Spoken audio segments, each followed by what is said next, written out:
तो दोस्तों आज मैं एक्सप्लेन करने वाला हूँ हाल ही में ही रिलीज हुई एक बहुत ही बेहतरीन और अंडररेटेड हॉरर सुपरनैचुरल फिल्म को, जिसका नाम है वॉयलेट। ये एक ऑस्ट्रेलियन हॉरर सुपरनैचुरल फिल्म है जिसके अंदर आपको हेरिडेटरी जैसी वाइब्स थोड़ी थोड़ी मिलेंगी। मूवी काफी इंटरेस्टिंग है, काफी बढ़िया, आपको देखने में बहुत ही ज्यादा मजा आएगा। और मैंने हाल ही में एक्सप्लेन किया है एक काफी अच्छी मूवी को जिसका नाम है द फिक्स। अगर आपने उसे नहीं देखा है जाकर देख लेना, उसका लिंक आपको नीचे डिस्क्रिप्शन में पिन कमेंट दोनों में मिलेगा। और अगर आप चैनल के ऊपर नए हैं तो जल्दी से सब्सक्राइब कर लीजिए, वीडियो को लाइक कर दीजिए। तो चलिए अब बिना किसी देरी के चलते हैं सीधा वीडियो की तरफ। मूवी की शुरुआत होती है सोनिया नाम की एक लेडी को दिखाते हुए। उसको एक काफी बुरा सपना आता है जिससे कि उसकी आंख खुल जाती है। सोनिया अपने हस्बैंड स्टैन और अपनी बेटी वॉयलेट के साथ यहाँ रहती है। खैर इनका घर बस्ती से काफी दूर होता है, जंगलों के बीच ये रह रहे थे, इसलिए सोनिया को यहाँ पर अक्सर काफी डर लगा करता, क्योंकि स्टैन तो अपने काम पर चला जाया करता था क्योंकि वो एक डॉक्टर होता है, और वॉयलेट जो होती है वो चली जाती है स्कूल, जिसके बाद घर पर उसे अकेला ही रहना पड़ता और वो अकेलापन उसको खा रहा था। और ऐसे ही रोजमर्रा की तरह वो अपनी बेटी को स्कूल छोड़कर घर आ जाती है और वहां पर अकेली रहती है। हम ये देख पाते हैं कि उसे अकेले रहने में काफी डर लगता है। खैर अब शाम को वॉयलेट और स्टैन घर पर आते हैं और यहाँ पर हम नोटिस करते हैं कि स्टैन के होते हुए भी सोनिया काफी दूरी महसूस कर रही थी, क्योंकि स्टैन घर पर रहता ही नहीं था और वो अकेली वहाँ रहा करती, यानी कि इन दोनों के बीच में रिश्ते सही नहीं चल रहे थे। अब इन सब से उसके दिमाग पर काफी गहरा असर पड़ रहा होता है। खैर अब यहाँ वॉयलेट स्नो वाइट को देख रही थी जिसमें सीन चल रहा था, वो वाला जिसके अंदर विच जो होती है वो स्नो वाइट को जबरदस्ती वो जहरीला सेब देती है। खैर अब खाना खाने के बाद में सोनिया वॉयलेट को सुलाने के लिए ले जाती है, जहाँ पर वॉयलेट उससे ये कहती है कि वो ये चाहती है कि एवा उसके पास आज रात सो जाए, लेकिन उसकी माँ को समझ में नहीं आता कि एवा कौन है। तभी वॉयलेट उसको ये बताती है कि एवा असल में उसके बिस्तर के नीचे पड़ी हुई एक डॉल है। बिस्तर के नीचे देखने पर सोनिया को एक डॉल मिलती है और वो डॉल वॉयलेट को एक लेडी ने दी थी। ये सुनकर वो उससे ये कहती है कि उसे अजनबियों से कोई भी तोहफा नहीं लेना चाहिए, जिसके बाद वो उसकी डॉल को ले जाती है। और यहाँ पर सोनिया की माँ को उसे देखते ही ये पता चल जाता है कि वो यहाँ खुश नहीं थी। तब सोनिया उसे बताती है कि उसे ऐसा लगता है कि इस घर में कुछ तो बहुत बुरा है। तब उसकी माँ उसको ये समझाती है कि सब कुछ ठीक हो जाएगा, टेंशन लेने वाली कोई बात नहीं है। अब सोनिया को उदास देखकर स्टैन पूछता है कि आखिर उसे हुआ क्या है। वो उसे सब कुछ बता सकती है, लेकिन वो उसको कुछ नहीं बताती और उस पर उल्टा चिढ़ जाती है। खैर अब शावर लेते समय उसे एक सपना आता है जिसके अंदर वो फ्लावर से भरी हुई एक खुली जगह पर थी, और इसी बीच रेडियो पर बच्चों के गायब होने की खबर भी चल रही होती है। अब अगले दिन वो अपनी बेटी को स्कूल से लेकर घर आ रही होती है और तब उसकी बेटी उससे ये पूछती है कि आखिर मरने के बाद क्या होता है। तो सोनिया ये पूछती है कि वो ऐसा क्यों कह रही है, जिस पर उसकी बेटी बताती है कि उसकी क्लास में एक लड़की ये बात बता रही थी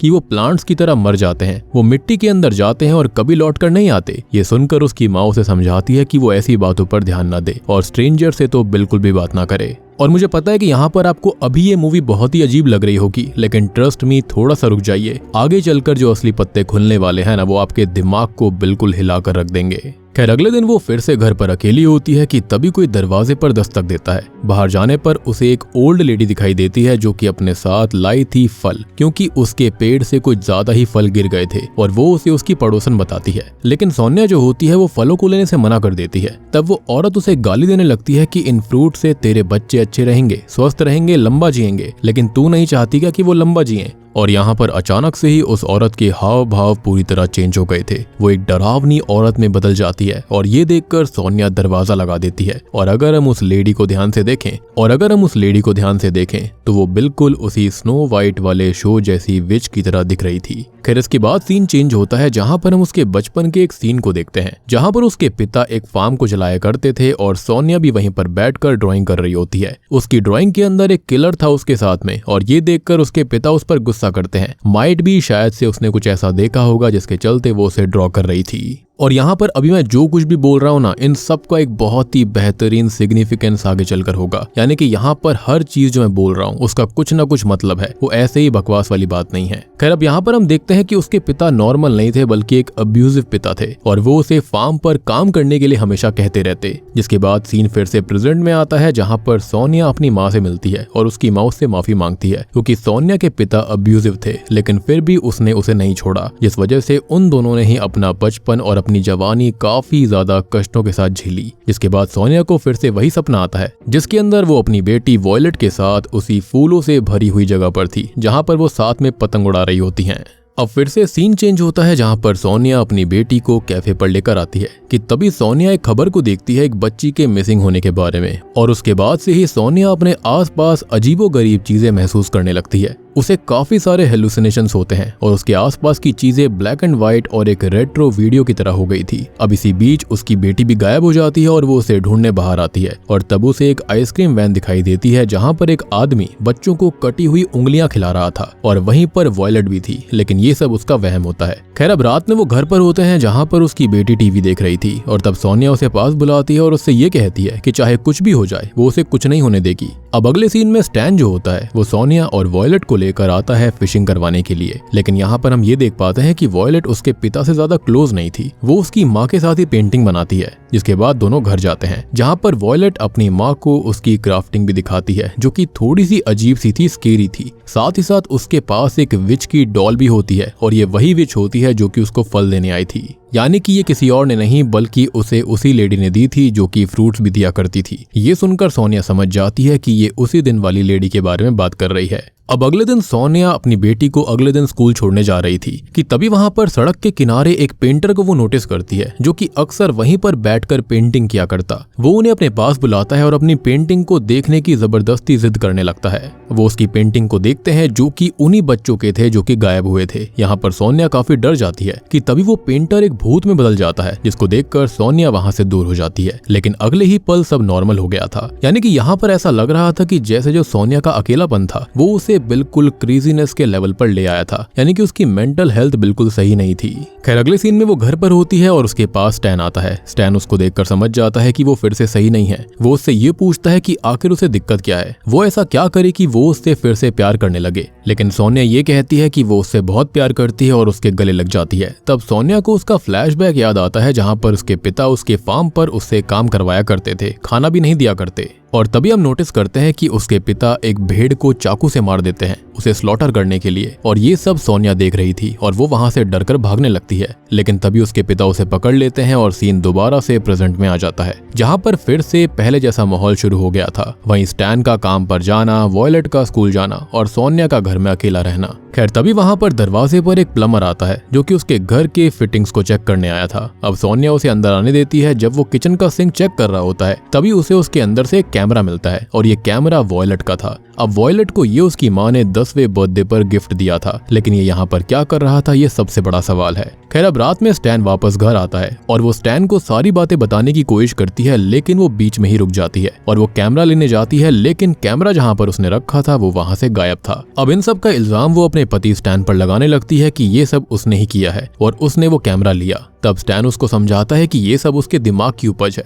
लेकिन तभी वो बेकाबू हो जाती है और वो वॉयलेट को बुलाने लगती है बहुत तेज तेज आवाज लगाकर। स्टैन उसे रोकता है और यहाँ पर स्टैन उसे एक डीमन की तरह दिख रहा था। और यहाँ पर हमें एक और फ्लैशबैक दिखाया जाता है, जहाँ पर जब सोनिया के पिता ने उसे पकड़ लिया था तब उसने उसको एक सजा दी थी। वो एक गोट के स्कल को लेकर आता है, यानी कि एक खोपड़ी को, और सोनिया को दिखाता है और ये बोलता है कि ये कोई आम स्कल नहीं है, आम खोपड़ी नहीं है, बल्कि इसके अंदर एक डीमन रहता है और आज रात सोनिया यहीं पर रुकेगी। डीमन आकर डिसाइड करेगा कि वो यहाँ से जाएगी या फिर नहीं। और ये सब उसके पिता ने उसे डराने के लिए किया था, रियल में ऐसा कुछ भी नहीं था। लेकिन होता है ना कि बच्चों के मन में एक ट्रॉमा बैठ जाता है जो कि बड़े होने तक था, और यहाँ पर प्रेजेंट में यही हो रहा था। सोनिया को वही डीमन दिखता है। खैर, अब सोनिया का पिता उस कल को वहीं पर लटकाकर उसे अकेला छोड़कर चला जाता है। अब यहाँ पर सोनिया को काफी डर लग रहा था और यहाँ पर वो डीमन उसके पीछे भी जाता है, जो कि सोनिया के दिमाग की उपज थी, उसका डर था। खैर, इसके बाद सीन प्रेजेंट टाइम में आता है जहाँ पर सोनिया अपनी बेटी को ढूंढ रही थी। वो उसे ढेर सारी आवाज लगाती है, लेकिन वॉयलेट वहां पर नहीं आती। और तब शॉकिंगली इस मूवी का एक बहुत ही भयानक राज खुलता है। और दोस्तों, अब यहाँ पर खुलते हैं इस मूवी के असली पत्ते। स्टैन उससे शॉकिंगली ये कहता है कि वो वॉयलेट को भूल जाए क्योंकि वो मर चुकी है। जी हाँ, वो कभी वापस नहीं आएगी। यानी कि स्टार्टिंग से हम जो कुछ देखते आ रहे थे वो सोनिया की खाली दिमागी उपज थी, रियल में वहां पर वॉयलेट कभी थी ही नहीं।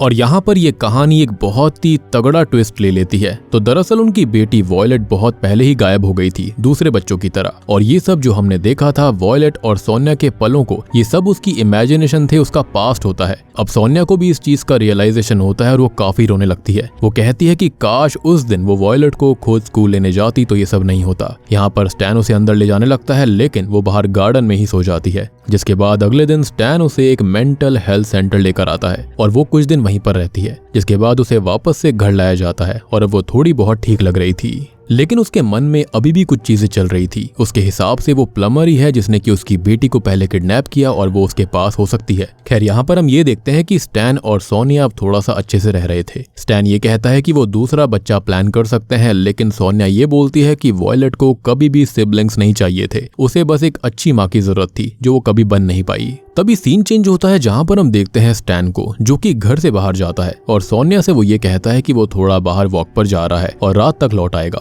वो बाहर निकलता है, लेकिन यहाँ पर वो एक शवल लेकर जंगल की तरफ जाता है। जंगल में वो एक जगह पर रुकता है और वहां पर खोदना शुरू करता है और उसके अंदर होता है एक गोट स्कल और वॉयलेट की बॉडी। जी हाँ, और वो वहां पर फ्लावर्स को रखने आया था, यानी कि वॉयलेट जिंदा नहीं थी, वो खोई नहीं थी, बल्कि वो मर चुकी थी। और यहाँ एक और शॉकिंग चीज सामने आती है कि वॉयलेट कभी गायब हुई ही नहीं थी, बल्कि उसके पिता ने शायद उसे मार दिया था। तभी हम एक पास्ट को देखते हैं। जब वो फिशिंग करने गए थे तब वॉयलेट को एक गोट स्कल मिला था और वॉयलेट को हमेशा से ऐसी चीजों में काफी इंटरेस्ट हुआ करता। उसके पिता उससे उस स्कल को फेंकने के लिए कहते हैं, लेकिन वो उसको घर ले आती है और वो अक्सर उस गोट स्कल के साथ ही वीडियो बनाया करती थी, और वो भी उसी कैमरा के अंदर जो कि उसकी माँ ने उसे 10वें बर्थडे पर गिफ्ट दिया था। अब एक दिन उसके पिता उसे ये सब करने से मना करते हैं, लेकिन वो नहीं मानती और तब उसके पिता उसे गलती से जान से मार देते हैं। लेकिन क्या सच में ऐसा हुआ भी था या फिर यहाँ पर कहानी कुछ और ही थी?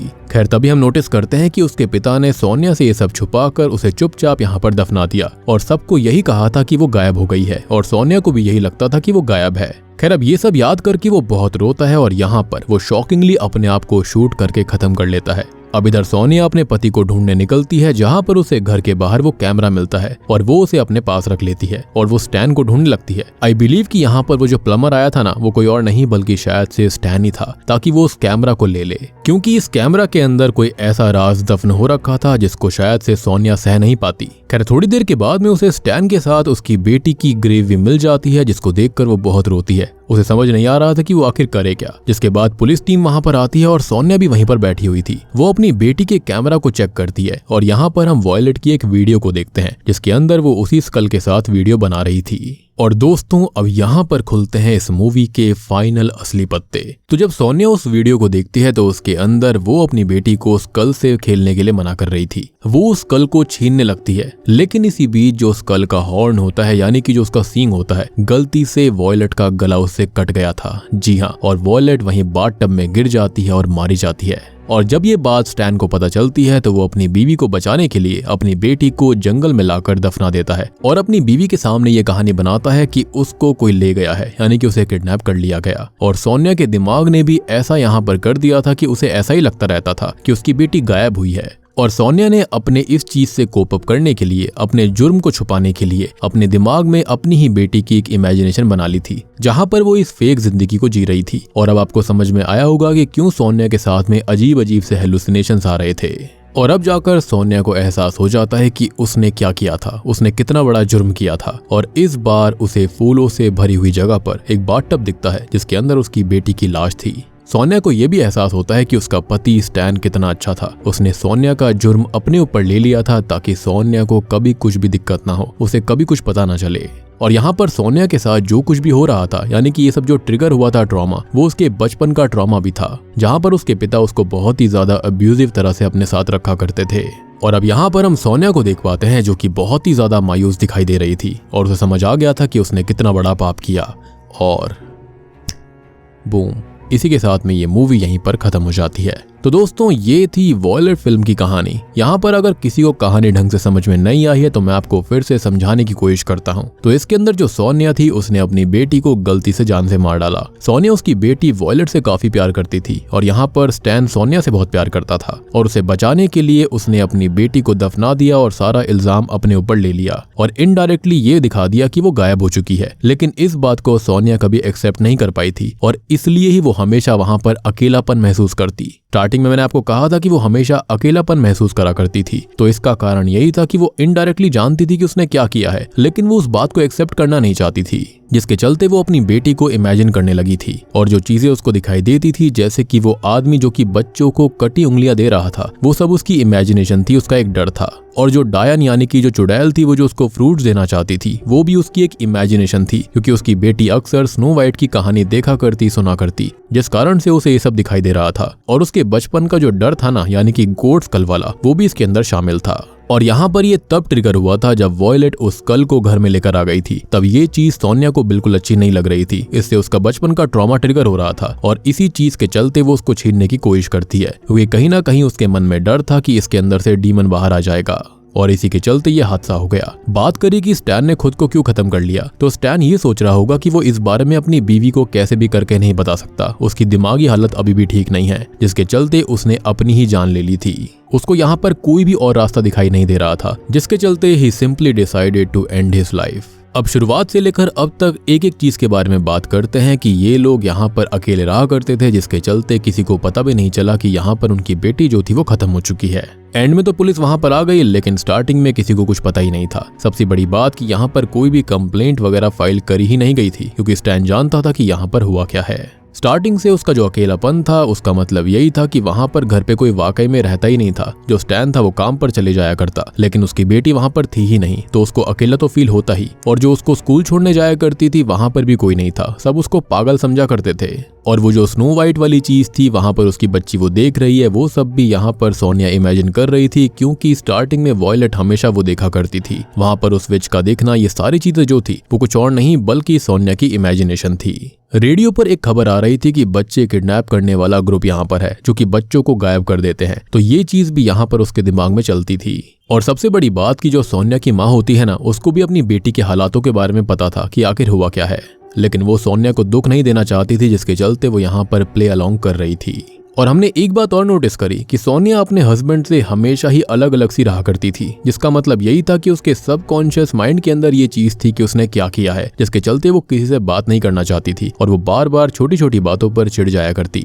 तो दोस्तों, अब आपको समझ में आया होगा कि मैंने स्टार्टिंग में क्यों बोला था कि मैं स्टार्टिंग में जो कुछ भी बोल रहा हूँ एंड में उसका बहुत ही भयानक मीनिंग होने वाला है। और अब आपको ये मूवी अच्छे से समझ में आ गई होगी। ये काफी अंडररेटेड फिल्म है पिछले साल की। उम्मीद करता हूँ कि आपको जरूर पसंद आई होगी। मूवी बहुत ही बढ़िया है, काफी इंटरेस्टिंग कॉन्सेप्ट है इसका। तो उम्मीद करता हूँ कि आपको वीडियो अच्छी लगी होगी। अच्छी लगी है तो वीडियो को लाइक कर देना, चैनल के ऊपर नए हैं तो जल्दी से सब्सक्राइब कर लीजिए। और साथ ही साथ आप यहाँ पर पिछली वाली वीडियो को देख लेना जिसका नाम है द फिक्स। काफी इंटरेस्टिंग फिल्म है वो, उसका लिंक आपको नीचे पिन्ड कमेंट में टॉप पे मिल जाएगा। तो मैं आप सबको मिलता हूँ अगली वीडियो के साथ में, तब तक के लिए